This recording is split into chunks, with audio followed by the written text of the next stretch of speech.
Hey everyone, it's Pam, and this is my monthly update video letting you know everything that I was up to in the month of September.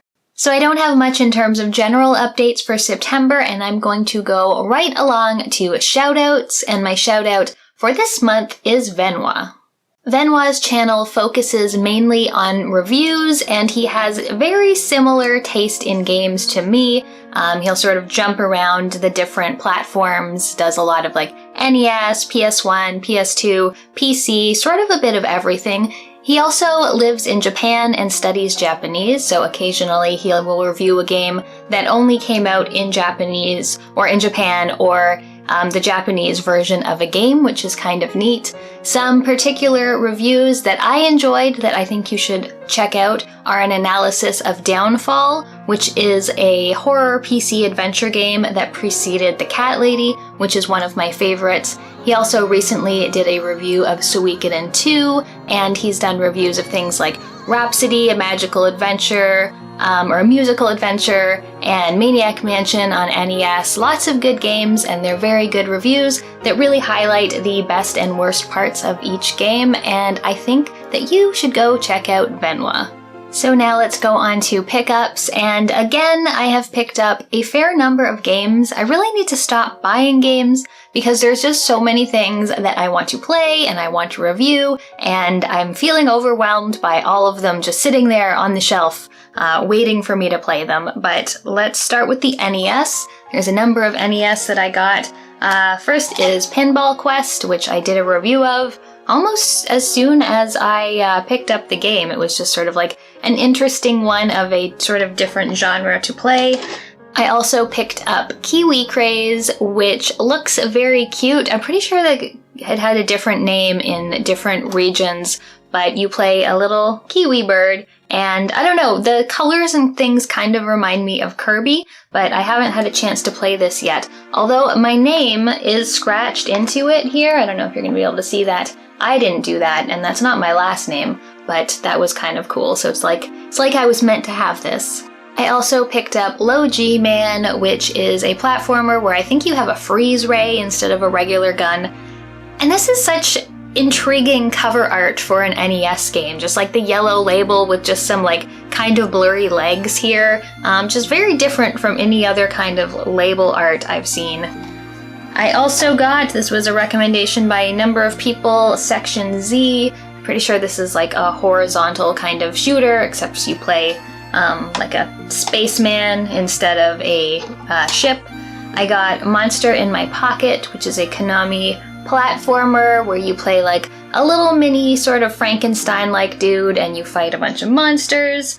And lastly, for an NES, I got Conquest of the Crystal Palace, which is really cool because you have a dog sidekick who can help you out as you are traveling through the world, and you can call him to help you, and he wears little armor, and it's pretty cool, so got this one as well. I also picked up a Genesis game, which I don't do too often. This is The Immortal, and I think this one is the best version of it, at least from what I've seen. So I haven't played it yet, but it's sort of been on my wanted list for a little while as something that I wanted to play, so I finally found a copy for a decent price. I also got something new for Super Nintendo, and this was actually an early birthday gift from Will. This is Demon's Crest, something I had been looking at, especially since I love Metroidvanias. This is kind of a Metroidvania in that you open up new abilities and revisit old levels as you go. I actually plan on reviewing this month. I've started playing it already, and it's pretty cool. I really like the movement and the sort of flying ability. But yes, nice early birthday present from Will. And I got a couple Switch games, again, in my constant search for new Metroidvanias. Finding Teddy 2 is one that was recommended to me a few times on that Metroidvania video that I made, and this looks like a fun game. Haven't opened it yet or tried it because I'm playing so many other things.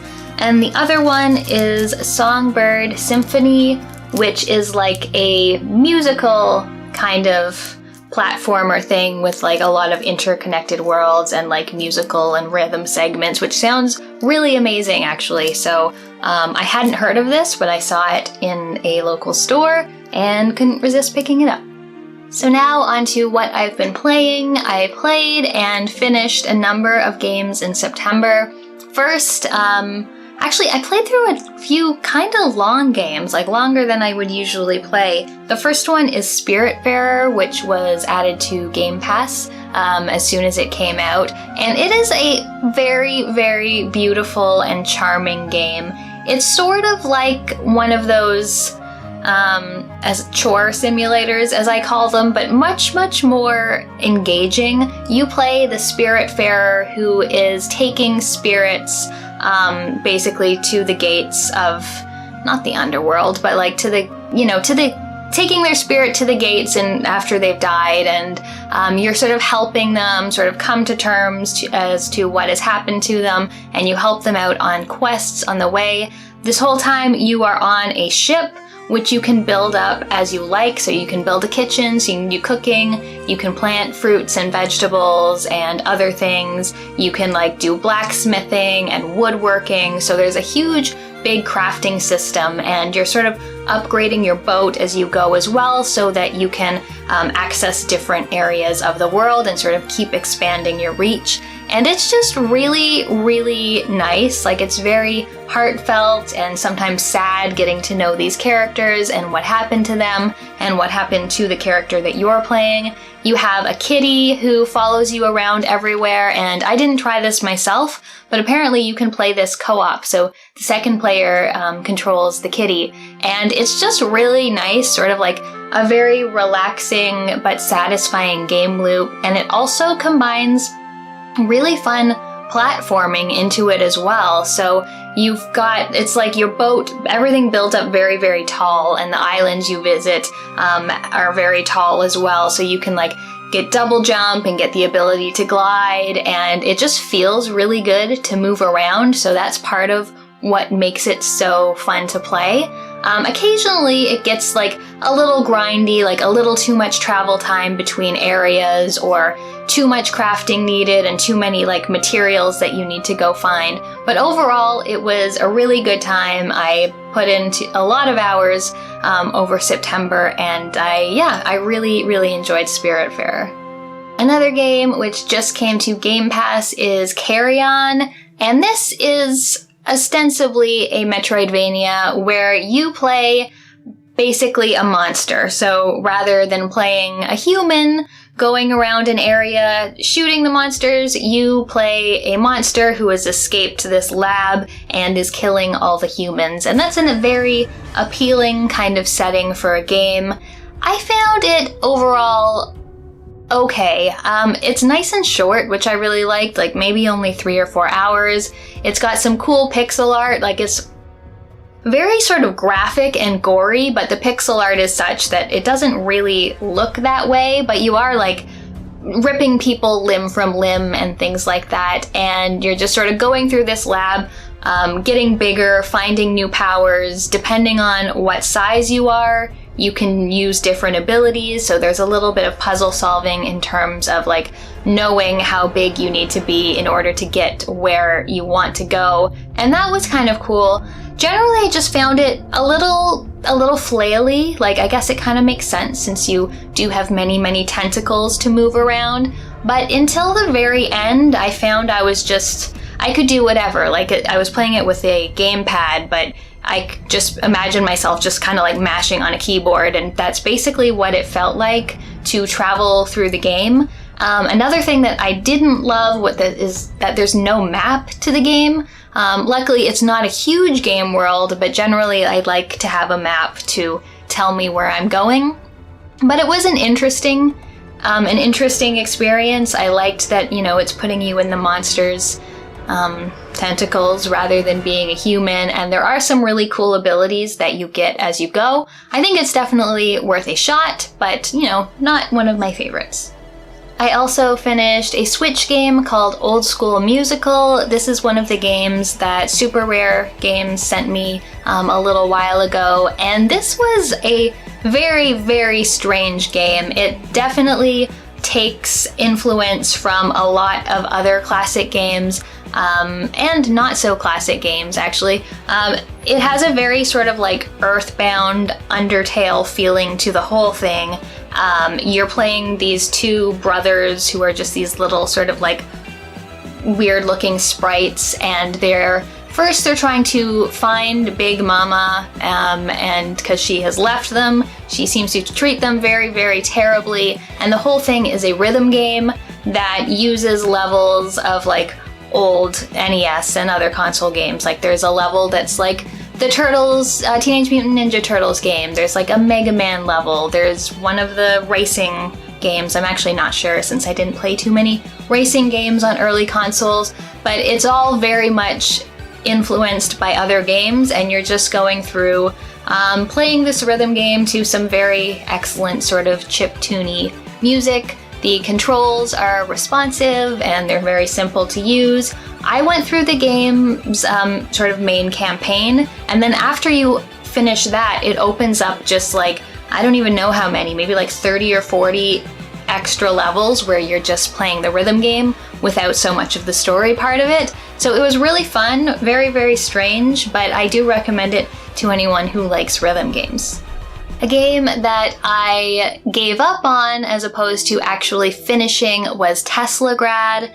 This is another one that people recommended to me as a Metroidvania to play.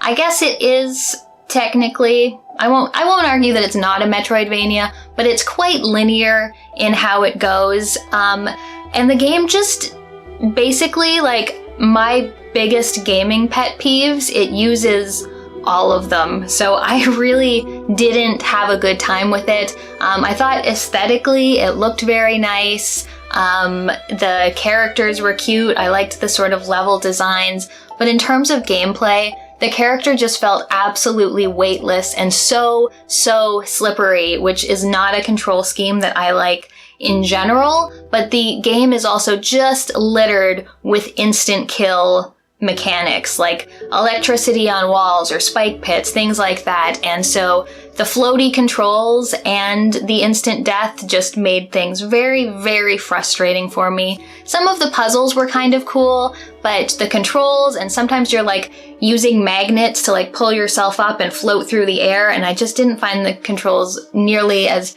responsive as I would have liked them to be.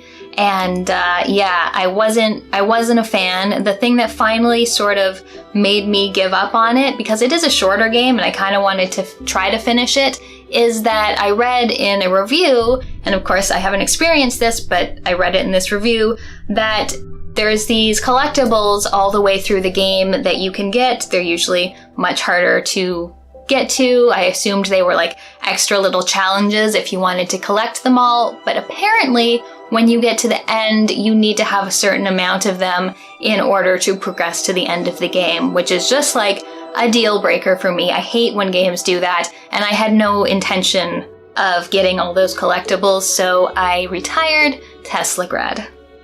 I also played the newest game from Don't Nod, which is called Tell Me Why. It is very much in the style of the Life is Strange games that they've already made. It is an episodic, sort of narrative adventure game, only 3 episodes rather than their usual 5, about a twin brother and sister who have been separated for a long time because one of them, when they were 10 years old, I think, killed their mother and sort of got sent away to like a juvenile institution kind of place. And overall, it was just okay. It all felt very, very low stakes. There was a lot of talking, obviously, you expect that in those kind of games, and I liked the characters well enough, but it never seemed like there was any danger of anything bad happening to them.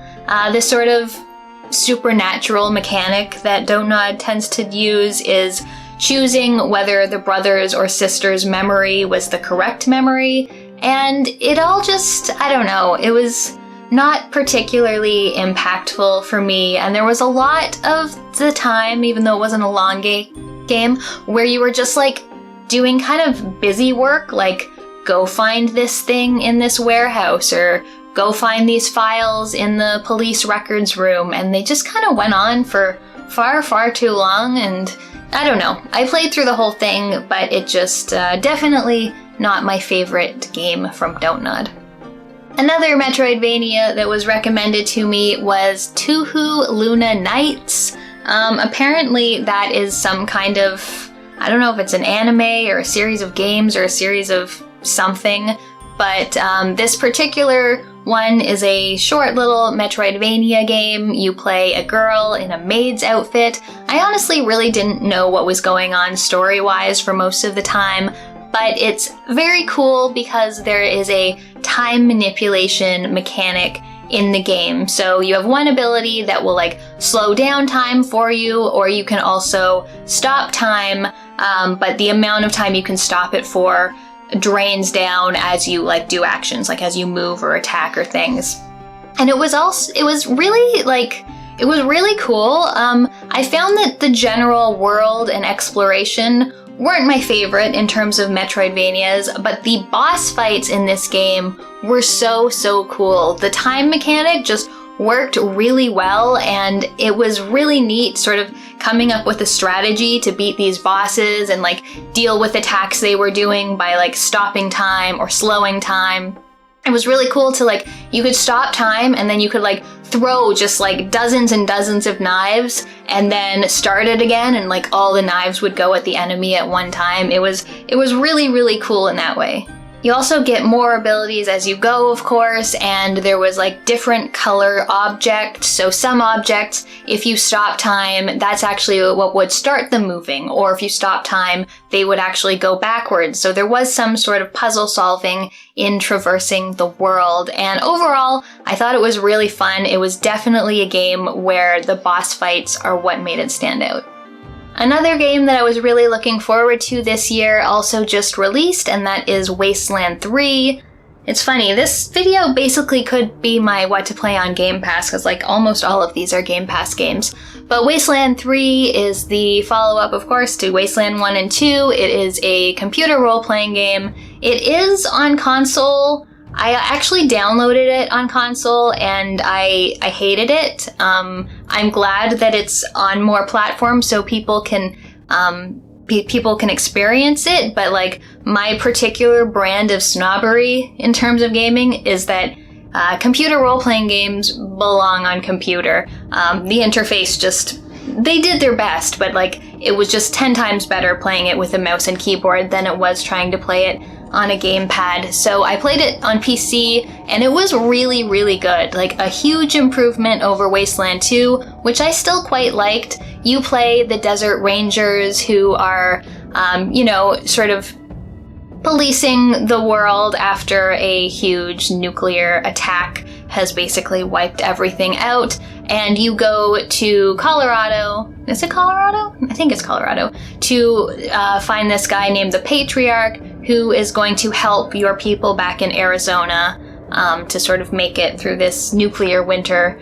And it's just really good. They did these like nice little flourishes where some characters you would get to see like a nice close-up of them, and everything was voice acted, and they made really good use of music. Like at some particular battles, like a song would come in and it was just all really well done. I really liked the combat. I love turn-based tactical combat.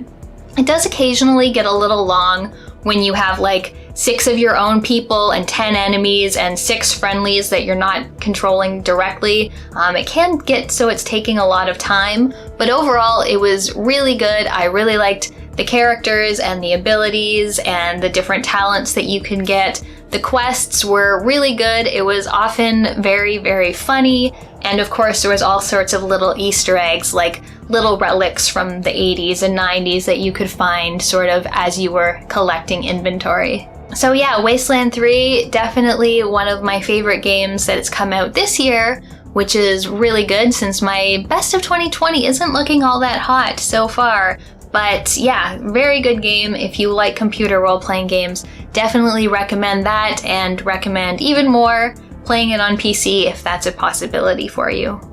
And the last game that I just finished playing a couple days ago after I started it, I believe in June, is Suikoden 2. I have lots of thoughts on that. I've written a lot of notes, but you're gonna have to wait until I do my review of it. It's probably not going to be until November, since I do want to sort of focus on a little spookier games for October. But yes, that review will be forthcoming.